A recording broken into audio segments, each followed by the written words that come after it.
शादी के बाद पहली बार कमला देवी अपनी मॉडर्न बहू सिया से मिलती हैं। अरे बहू, तू साड़ी नहीं पहनती। ये छोटे छोटे कपड़े कौन पहनता है घर में? हमारे घर की बहुएं घूंघट में रहती हैं। ओह मम्मी जी, घूंघट तो अब म्यूजियम में रखा जाता है। और वैसे भी कपड़े इंसान को नहीं, इंसान कपड़ों को सम्मान देता है। हाय राम, क्या जमाना आ गया। हमारे जमाने में बहुएं ऐसे जवाब नहीं देती थीं। हमारे जमाने में सासू माँ ऐसे सवाल नहीं करती थी। कमला देवी मन ही मन भुनभुनाने लगती हैं। उन्हें एहसास हो जाता है कि ये बहू इतनी सीधी नहीं है। बहू क्या बना रही है? कुछ नहीं मम्मी जी, आज ऑनलाइन फूड ऑर्डर कर लिया।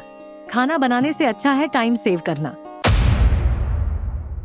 बहू बहू होती है, सीईओ नहीं। हमारे घर की बहुएं घर संभालती है, बिजनेस नहीं।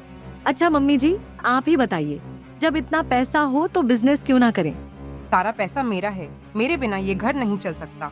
अब सिया चुप हो जाती है, लेकिन अंदर ही अंदर कुछ और प्लान कर रही होती है। कुछ महीनों बाद कमला देवी को एक जोरदार झटका लगता है।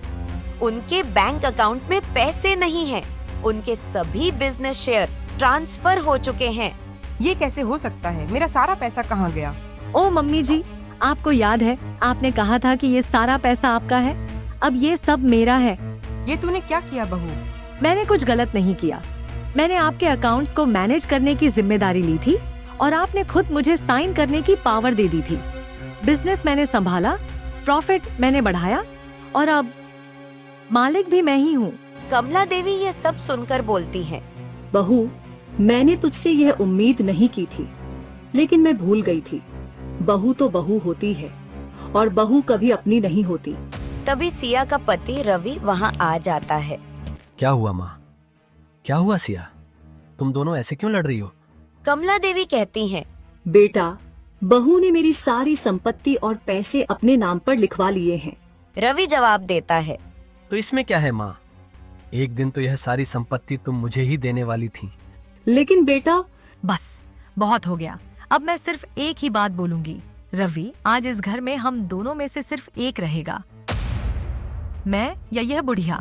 ये सुनकर रवि आग बबूला हो जाता है और गुस्से में कहता है, सिया और माँ, जिस संपत्ति के लिए आप दोनों लड़ रही हो वह मैं आज सुबह ही जुए में हार चुका हूँ। अब हमें वैसे भी यह घर छोड़ना होगा। मैंने पहले ही 2500 रुपए वाला एक कमरा किराए पर ले लिया है। यह सुनते ही सिया और कमला के गुस्से का ठिकाना नहीं रहता। बेटा, रवि,